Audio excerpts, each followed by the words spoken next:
you mentioned how IPL is a short tournament, and you also mentioned how there cannot be too many decision makers. And thirdly, you mentioned that probably there can be an NBA sort of a model, or the model that you see in the EPL or in football leagues, where the manager is controlling most of the things, making the tactics, and the captain is only the one executing it. So I'll move. I'll ask the this last question first. Is that, do you think for that to happen? Because I asked this question to Ben Jones as well, and he said that it's difficult for cricket to completely move to that level, that scenario, because there is a lot of unlearning that captains need to do, and the coaches and support staff need to do in terms of what they've learned so far in their cricketing careers. So he said that you see something like that with the England setup, where Nathan Lemon is blindly trusted by Eoin Morgan, and whatever he says is carried out by Eoin Morgan. But what he said was that a lot of it has to come down to the trust and the confidence that is placed in the analyst or whosoever is making the decision. So where do you stand on it? One. The other is that you mentioned how it's a short tournament. So is there pressure on the analyst as well to come up with theories that will, straight away work? Because a lot of the data findings that you will get, they may be such that it would be difficult to execute them on the field. Say if you know a batsman struggles against quick wrist spinner, but you don't have someone, you have a wrist spinner, but his conventional speed, say someone like Kuldeep Yadav, whose conventional speed is between 75 to 85 kmph, who at best can touch 90 kmph. But what you're looking at is probably the speed range of 95 to 105 kmph. So how do you deal with such challenges? One is the trust and the confidence, and the other is having data findings, but then not having particularly the resources to execute a plan. So yeah, it's a pretty loaded question. So let me do it one by one. You can break it down. It brought a lot of thoughts in my mind straight away. So to answer your first question is about captaincy and management, right? So one of the biggest differences, and I tell this to a lot of people, is that cricket is a captain's game. So the teams which have very good, astute captains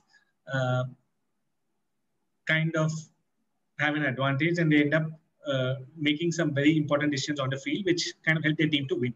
The coaches cannot really influence too much in a tournament like the IPL, especially with just 2 months where you have to make a move.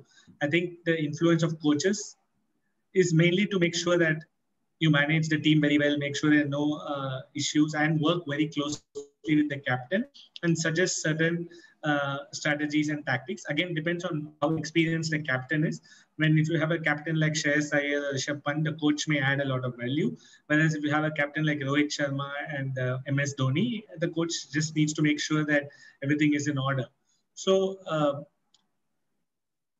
cricket is run by the captain. It's going to take a lot of time for it to move to the NBA or EPL model for sure, because this is how people are tuned. This is how people have been working from the grassroots. This is how they've started playing their game. So it's going to be very hard for players to change overnight. So my understanding is that over the course of years, maybe the next 10 years, when we have a lot of T20 leagues flourishing, or when you have T20 cricket kind of dominating the calendar, then there's a small chance of these things changing. Then there's a chance that your next generation of cricketers, who, while they grow up, they know that the importance of numbers, importance of data, importance of tactics, and how important a specialist could do, especially in the shorter format like the 100 or T10 or T20, whichever format is doing well. So then these things can happen. At the moment, the captain is the boss. And unless the captain believes in this information, unless captain believes that data can add value to his success, unless the captain understands data and knows when and how to execute it, unless the captain has a very good relationship with the analyst, and that's built over the period of time, then all these things will be useful and it will work. Otherwise, it's going to be like more or less the captain does what he feels like based on instinct and uses the analyst more for video analysis just to show some videos and maybe improve technique or improve certain aspects of the game which you can do through video. So also the analyst is still not the most important cog in an IPL team. They're usually someone where every team has has them, but they are not like worst case. I can still go and play without the analyst, right? You know, there's a physio and a trainer, and these guys are more and more important. So the analyst is still not that important, but the awareness has increased when I was in this space in the between 2011 and 2015. The importance, the money provided for this entire industry as such, the analytics or the analysts, it was way too low. It's pretty much the same right now. From whatever I've heard, it's not like really gone exponentially up or anything, but at least because of the awareness, people are understanding that, hey, this is going to help in adding some value. So let us make sure we have the best, or we at least have someone.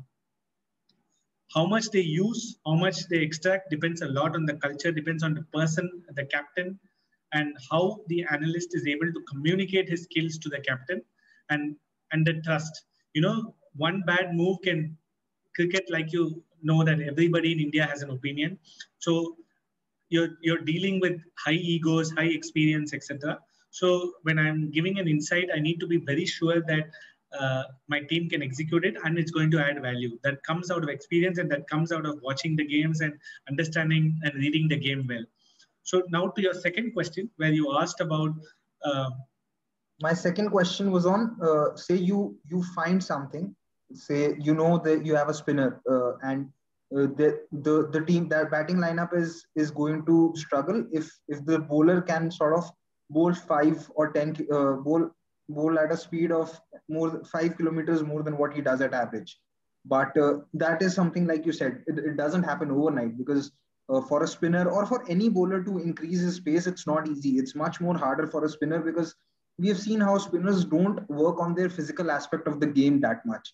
Like, there have been a lot of conversations. If I take an example, there have been a lot of conversations about maybe someone like a Kuldeep Yadav should work on his pace a little bit. But what we have seen is that whenever he's tried to work on that pace or bowl a little quicker, he's lost his line.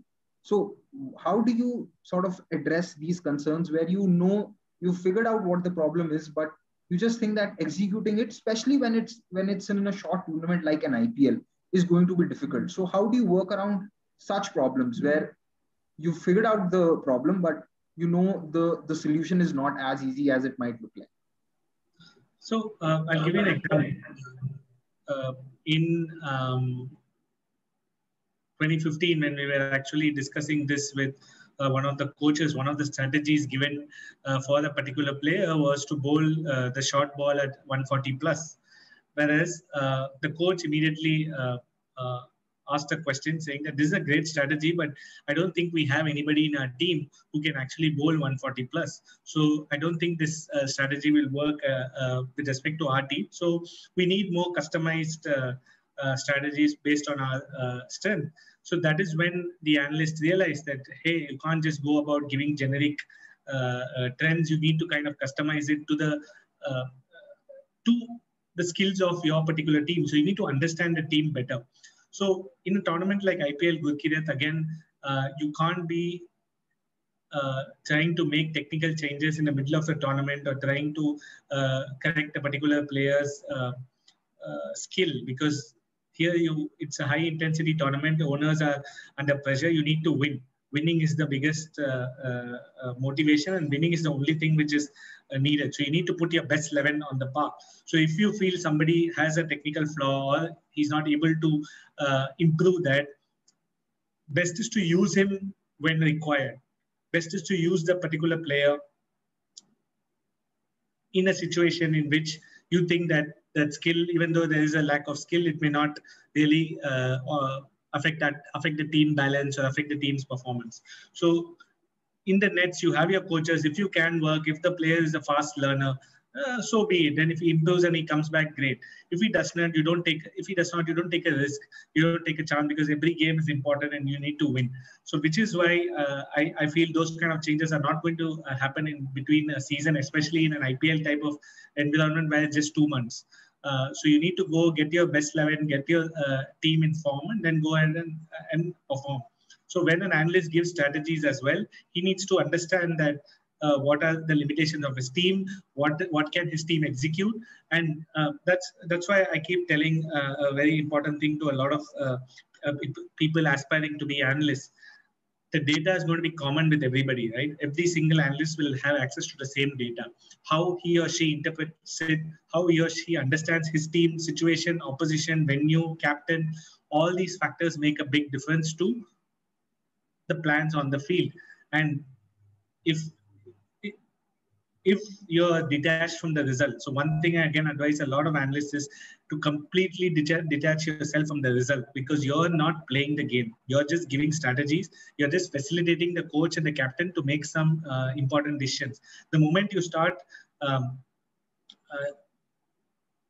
evaluating yourself based on the results of the match, the results of your team, then it becomes a bit complicated, because you don't know how the messaging has been passed. You don't know whether there is some message which has been lost in translation. So there could be a lot of factors which determine whether the plan is executed well or not, which is why a lot of people have to understand this and be in the same boat. So you can tell plan A, but the captain might have just understood something about it and then executed that plan A, and it may not have worked.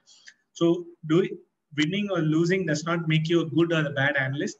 Your job is to make sure you focus on giving logical and smart analysis which your team can execute on that particular day.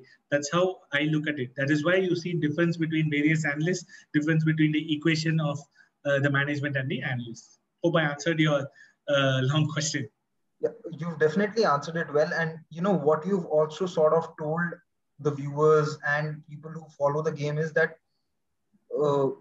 sometimes you really don't sort of decide if a strategy is good enough or not just on the basis of one game. Forget one game. What you're saying is it may not even work in one tournament because there are various aspects to it. The first is probably the captain and the coaches buying into that conviction of that idea. The other is obviously if they have the resources to try that out, because in a short tournament, firstly you need to have that resources, and even if you have the resources, can the players sort of make sure that they don't let their instincts take over and do what they're not used to doing, which is unlearning is very important. So it's sort of what you spoke took my mind back to the last IPL, where just after one game where RCB promoted both Shivam Dube and Washington Sundar ahead of AB de Villiers, people just lost it. Everyone was like, why would you do it? And I wouldn't even blame the fans, so as to say, but because you had so many recognized voices, ex-cricketers who were criticizing that move just on the basis of one game, just because they lost the game. And we see this so much that a lot of, a lot of approval of a move or an analyst is based on hindsight, isn't it? Yeah, and also outcome. Yeah, go ahead. It's also based on outcome, whether you end up winning the match or losing the match, or how that player performs. Like T20 is such a fickle game that if you have a particular plan, maybe for a particular strategy, how I look at it is if I implement it 10 times and if it works, say 3 or 4 times, that's really good. 30-40% of the time, the same strategy I implement, it works. It's really good. You're dealing with 14 games here, and you don't have too much time to you're always constantly evaluating on results. So that is a big problem. Sometimes, the same strategy can be used for 3-4 consecutive matches, then maybe it will work and then people will say, wow. So the problem is the IPL is too short a league for for anyone to really make an impact. You have 38 matches in the EPL, right? So what you maybe did in the month of August, you might again try to execute in the month of December, and it might work. But you don't have that kind of leeway in the IPL because you're measured constantly on results, which is why the more the league becomes an extended one, more teams come in, maybe a 2-month IPL becomes a 4-month IPL, maybe you will find the importance of all these things much more. I was just going to say that there's also a possibility that a particular tactic which might not make sense on the basis of the data, pure numbers, etc., might work on 3 or 4 games, and then it might fail on the biggest day. So what you're also essentially saying and putting it out for everyone is that data is only a driver of how to play the game. Sometimes I think fans, and I think even I have also been guilty of this, is that we just completely purely rely on data and not see other things that might come in front. Sometimes it could be just that the player who's supposed to deliver on that data, he doesn't have a great day. So what do you do in that sort of a scenario? So obviously very insightful from that point of view. But coming to data and cricket being such a data heavy game, uh, I'm sure sometimes you also come across data which you sort of feel this data doesn't make sense, right? Because uh, sometimes there are very skewed events. Like if you look at the game of cricket, there are so many factors, there are so many phases where you would just feel that okay, this is skewed. So after sort of finding a data set or a data point, how do you then move on to realizing that this is a strategy that can work based on that data? How do you then analyze the data that you have on hand? Do you go through videos? Do you study the batsman? What is the process? So again, good question, Gurkirat. So one of the key things is that, like you rightly said, you can't just use data from a very broad perspective and come up with analysis. You can and get away with it, but ideally, if you really want to make an impact, you need to dive deep. And let's take an example. In this IPL, we saw Shreyas Gopal coming in just for the game to get in Virat Kohli. But when you actually go and look at his dismissals and when you actually go back and look at the data more deeper, you'll find that one dismissal was in a 5-over game where he had to just slog and he got out. One more dismissal got that long gone. And I think he had already scored a few runs that day. And there was just one dismissal where Kohli was out to a googly. So technically, that's not a matchup. But the analyst could have easily seen 3 dismissals, an average of 12 or whatever, and then come up with that plan. And it may not work, right? So again, trying to understand the situation. One of the key differences between cricket and other sports, like baseball, for example, where analytics is used at a very, very high level, is there's a concept of a pitch. A lot of people on Twitter and fans and experts sometimes don't even consider what the pitch does. Only when you go and when you're part of the team setup, when you actually understand and learn about how the pitch works, you tend to realize that certain numbers, certain data points, and certain style in which you use the numbers, just not work. So it's very easy from the outside to say, hey, hit all the balls for sixes and try to maximize. Sometimes you can't. You need to understand the ball doesn't come onto the bat. So you can't just blindly swing. In certain conditions, a two may be as valuable, even though it's a short format, a 2 may be as valuable. So the pitch is a huge factor. And people who understand this tend to look at numbers and read the game slightly more better than maybe those who don't. So that's why it's very important that how I look at it is the moment I see a data point, I try to not only see videos. Videos is obviously one thing, but apart from videos, you need to understand context, situation. You need to go see the scorecard, see how many times it's happened. You had said that T20 cricket uses a lot of data. I would like to disagree there. We are at a very, very, very basic stage. We are at a very, very it's a very amateurish. Only like I would say maybe 20-30% of data is actually being used and being put to good use. Today, most of our experts, most of our strategies are mainly based on what? A couple of things. One is matchups between batsman versus bowler. Other is maybe venue related stuff. And maybe finally it could be like whether you bring in which batsman in which position or whatever. So apart from these 3, I don't see so many people using various other facets of data in towards their planning, right? So which is why cricket is at a very niche state. So when you see a data point, at least what I personally do is go deep, try to understand situation, understand context, see where we are going to play, what kind of bowler got him out. Just getting a pace bowler, getting out 5 times to a left-arm pace bowler doesn't tell you that he's weak against left-arm fast. Maybe you'll have to look at the pace at which the ball was bowled. Who was the bowler? What is the height? Maybe somebody's weak against bowlers who are very tall. We don't know that. So unless you go deep, unless you actually analyze and you have a good sample size. So right now, cricket, that's still hard. If I find some player weak against left-arm fast bowler, that is very easy to find a good amount of sample. But that doesn't mean if I play a left-arm fast bowler, I'm going to get that person out immediately, right? So you need to understand that. So maybe if, which is why now we have 13 years of IPL. Maybe after 25 years of IPL, we'll have a good amount of sample set and we can try to devise some plans which we can say that, hey, this will surely work. Right now, we're just giving plans based on what's happened.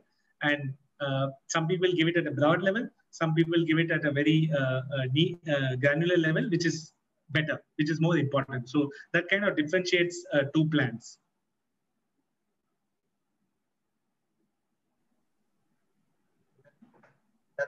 That actually puts a lot of things in perspective, why some strategies work and some don't, and why sometimes from the outside you can miss a few things which and keep wondering why it is happening. Now this brings me to something else. You spoke of how data is not everything. Fair, completely agree.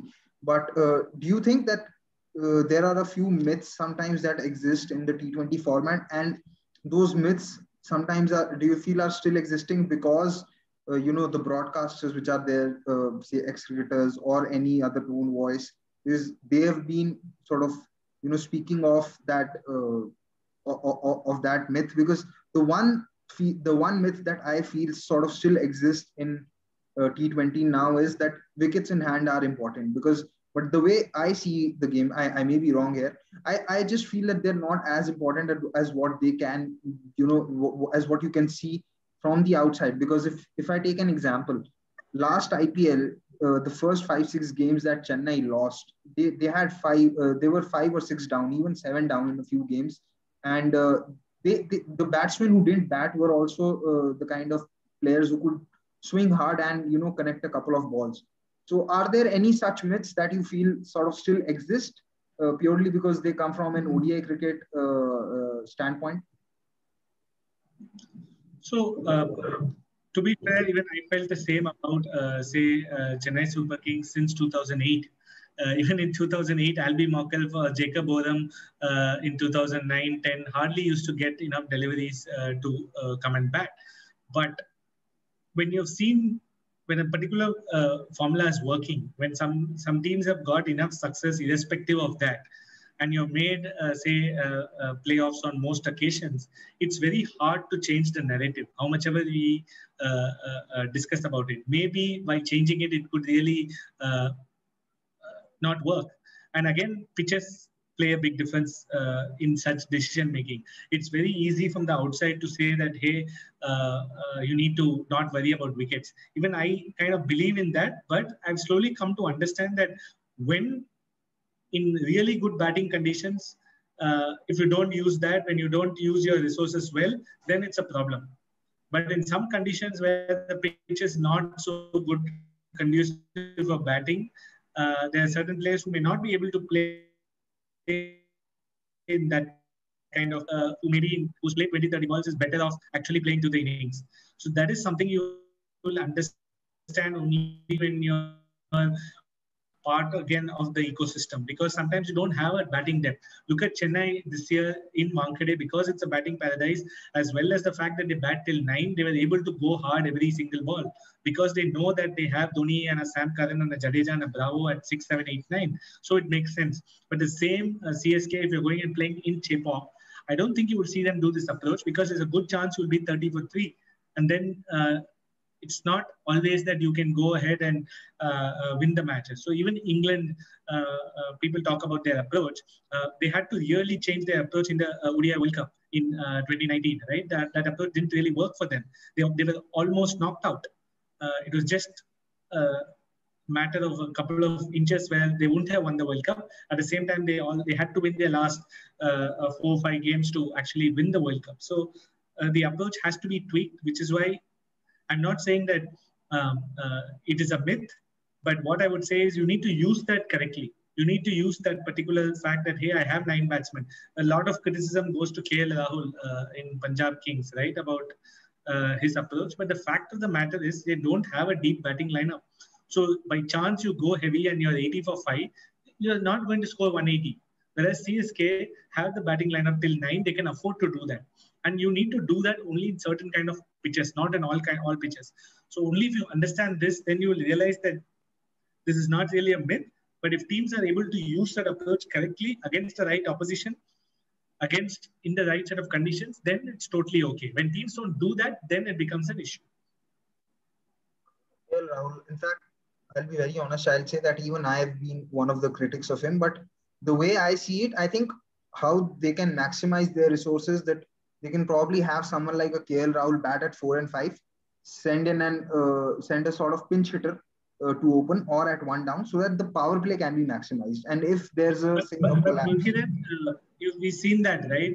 T20 is again such a fickle game.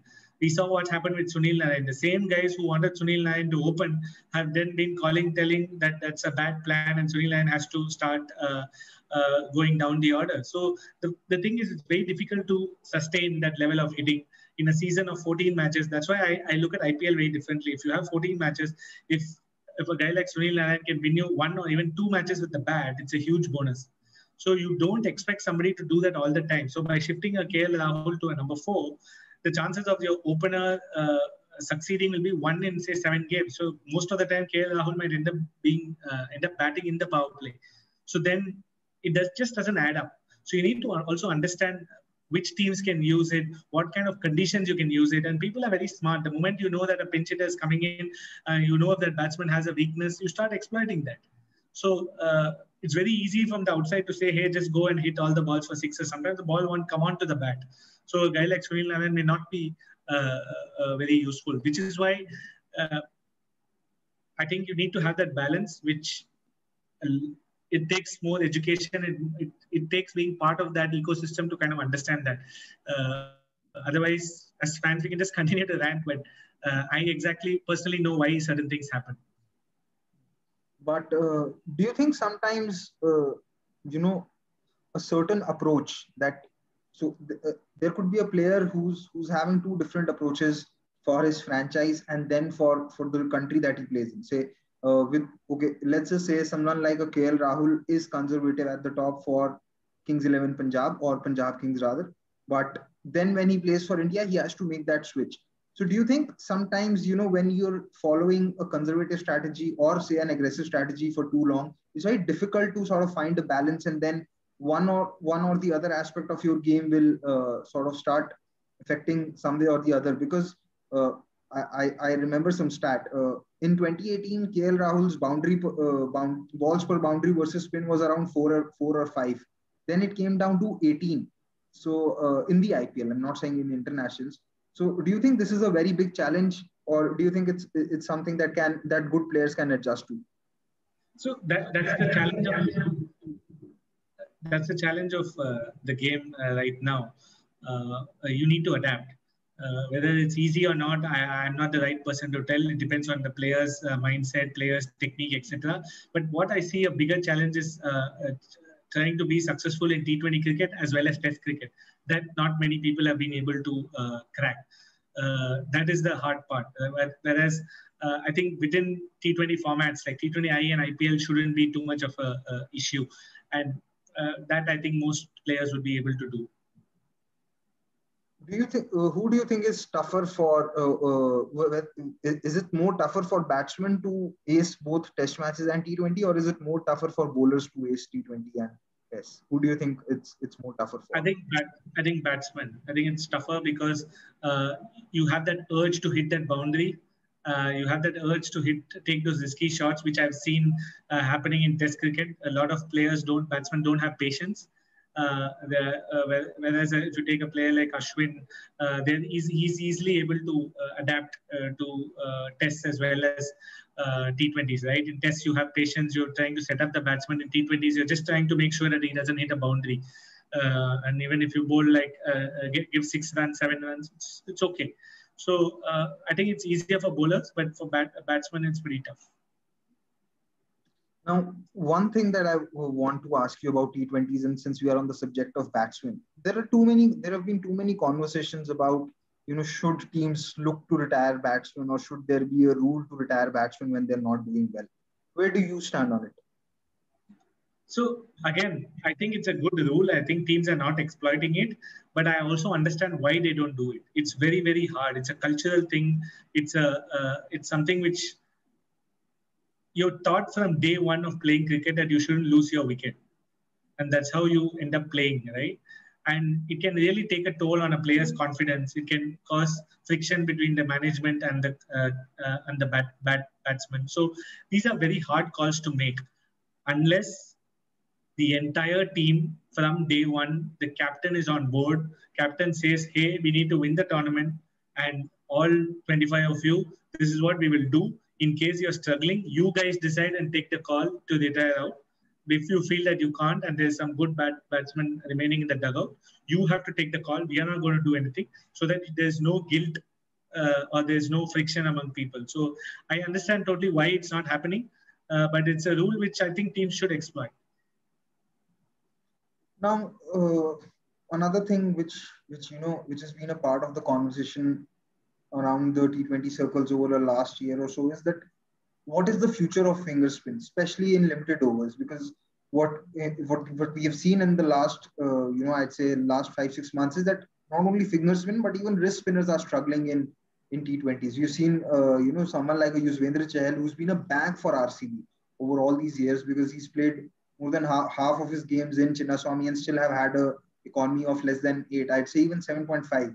So do you think the future is bleak, or do you think just like always how spinners have evolved and been able to come up with something, they'll still manage something or the other just because the game is blessed with smart spinners? Where do you feel the game goes from here on the future of spin?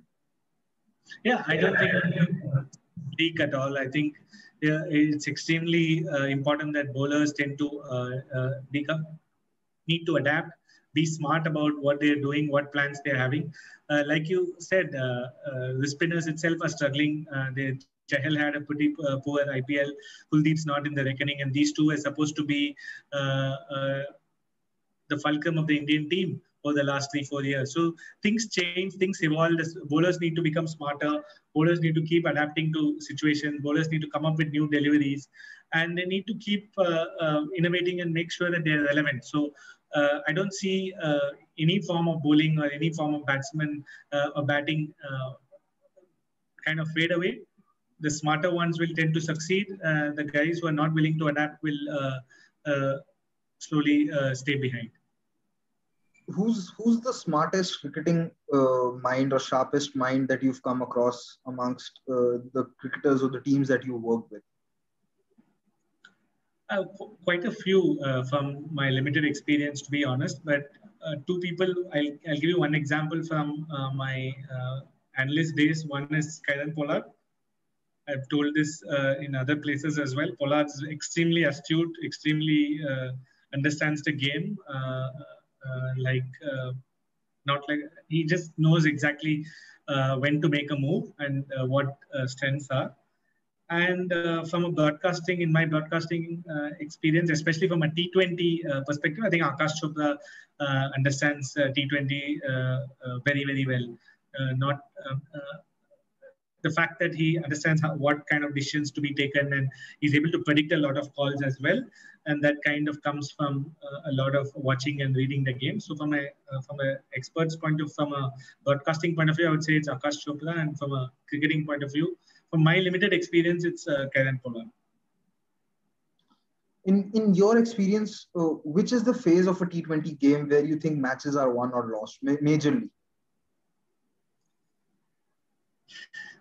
See, I don't want to give you an answer phase just because I have to give one. I don't think it's that straightforward. I don't think you can just... cricket is very dynamic. It depends on a lot of external factors like pitches, the opposition, what kind of bowlers are bowling, etc. So I don't think there's one answer. But what I would like to maybe share is the middle overs is something where teams still don't exploit too much. Between 7 and 15 or 7 and 14 is, I think, where you can go a bit more harder than what teams do. because purely because the opposition does not really expect you to do that. And it also helps you bring your death bowler to bowl a couple of overs in the middle, which kind of changes the strategy of the opposition team. So I think middle overs is something that especially the batting side needs to work on, and maybe go a little bit more harder and target the fifth and sixth bowlers much more harder than what they might usually. What is the next data set do you think we can look at in cricket? Because like you said, not too long ago there wasn't this data set about matchups. People really didn't know what matchups were about, but now you have many sites where you can just put up a batsman and the bowler and get the data, at least the numbers, not if exactly what is the weaknesses. So what is the next set of data set that we can look, or if not us, then analysts can be provided with in the coming years, that would really make it quite easy for them to come up with strategies? I think there are two sets I would like to emphasize. One is the fielding parameters. In my first ever stint with the team, uh, the legendary West Indies great Desmond Haynes, he gave me a small tip. He told me to observe the fielders.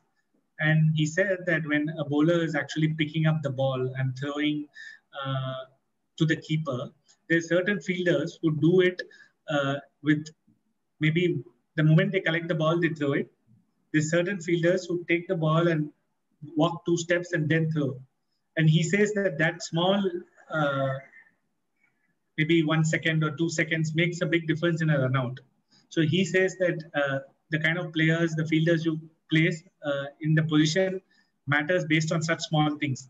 How long does a fielder take to throw the ball as soon as he fields it? So these are things which are not measured today. And it would be good to know whether there are certain, these 1 or 2 seconds, does it make a difference or not in the longer run? It's obviously, we can't tell it with just one single sample. We need to collect a large amount of data to do it. So fielding data, there's a lot of development that needs to go, whether a fielder has to field right at the boundary line or whether he can field maybe 10, 15 yards in front for a particular batsman who does not have the power. So there's small things, right? A player who generally is not used to hitting sixes, maybe you don't need to field in the boundary line. You can field a bit closer, but you see that mainly in bigger grounds in Australia, but you don't see it in smaller grounds. So if a player, so that aspect of fielding is very important. The second aspect is wearable technology, which again is not very big in sport in India. I think that is another huge market, and that is an area where you need to tap and collect a lot of data. How fast somebody runs, what is his heart rate, especially in Test cricket. Say I'm bowling my 7th over. What is my fitness level in my 7th over compared to my first over? Will I be bowling with the same intensity? All these things can be measured. And the moment you measure all that, or in a very tense situation, for example, what's your heart rate? Are you able to manage that? Is your performance coming down when it's more under high pressure, just purely based on heart rates and other medical parameters? So that's an area which is a huge untapped area. So both these fielding as well as wearable technology is something I feel that will be super useful. But I don't see too many companies investing in this space. But if this happens, maybe 10 years down the line, you'll have some good data. No, interesting. The fielding point is quite interesting because I was speaking to Peter Della Penna, and he said that he thinks that the players who play for Papua New Guinea, he said they're probably the fastest when it comes to picking up the ball or chasing down the ball. He said that people are really going to be surprised when they play in the World T20 this year. And this was something which Jared Kimber also said. He said that Papua New Guinea are probably the best fielding side that he's seen. He said, and he didn't say that it's on the associate level. He said it's probably the best fielding side across all teams that play cricket. So maybe what you are saying will add a certain dimension and allow us to measure, because this was something that Peter Della Penna was focusing on. He said that I don't have the numbers, but the way that I've seen them play, I'm quite sure that they're one of the fastest. Now, just one last question, and then I'll wrap it up. One cricketer that you've interacted or you've seen, it could be any batsman, bowler, be it spinner or a fast bowler, who you thought was ahead of its time in the T20 game itself. Like he or even she recognized what are the needs and was evolving much more quicker than say other players who were playing around him or her? I think it's a pretty obvious answer to be R. Ashwin. Obviously, he has understood the game way long back. He's a very, very smart cricketing brain. Sometimes he obviously is able to predict stuff and understand what's required uh, way ahead of other people. And again, a lot is measured based on results. But if he tries his same kind of strategies and smartness over a period of 10 matches, I'm sure he'll succeed 8 out of 10. Just that you don't get that opportunity to try it 10 consecutive times. So that is the problem. But otherwise, yeah, he was way ahead of his time. And you can see that based on the success he gets. In fact, in the T20 format also, I believe that he's one of the best T20 bowlers when it comes to foxing a batsman, or at least making sure that he doesn't concede too many runs. So, well, very interesting and insightful answer. As far as I'm concerned, the one thing that I've loved about Ravichandran Ashwin is this ability to keep trying new stuff. Because from what I've seen with respect to a lot of cricketers is that they're very confident and very very stern about the ways that they want to keep playing with. Because the logic is that this is something that has worked for me all these years, so I don't really want to change it. And it takes a lot of self confidence to try out new stuff, because like you said, it's not going to be always successful. And he's been criticized a lot for it as well, but he's shown why he keeps trying. And I think that this quality of his to keep evolving and keep trying new stuff is something which keeps him ahead. So with this, I'd like to end this chat of Gupshup with Gil. I really enjoyed this, Gaurav. Was very insightful. It also broke a few myths of mine, if not really of the game itself. And I hope the viewers who watch this will enjoy it and sort of have a better understanding of the game. And more importantly, understand that data will only aid the cricketers, but at the end of the day, it is the cricketers only who are going to go out there and do the job. And you really can't hold an analyst or someone who's made a decision or a call, by his throat and say, no, you are the reason that the team has lost. Well, if you like this show, please do share it with your friends, and don't forget to subscribe to my YouTube channel. And if you want to read more about the stuff that Gaurav keeps searching and discussing about, you can follow him on Twitter. He's always you can follow him on Cricinfo's platforms. He's always there discussing about the game, and he's there discussing the game with the likes of Ravichandran Ashwin as well. Hope you guys enjoyed it. Hope you enjoyed it, Gaurav. And I hope we'll have you once again on this show to discuss something else, probably something new in the game. And hopefully you enjoyed it.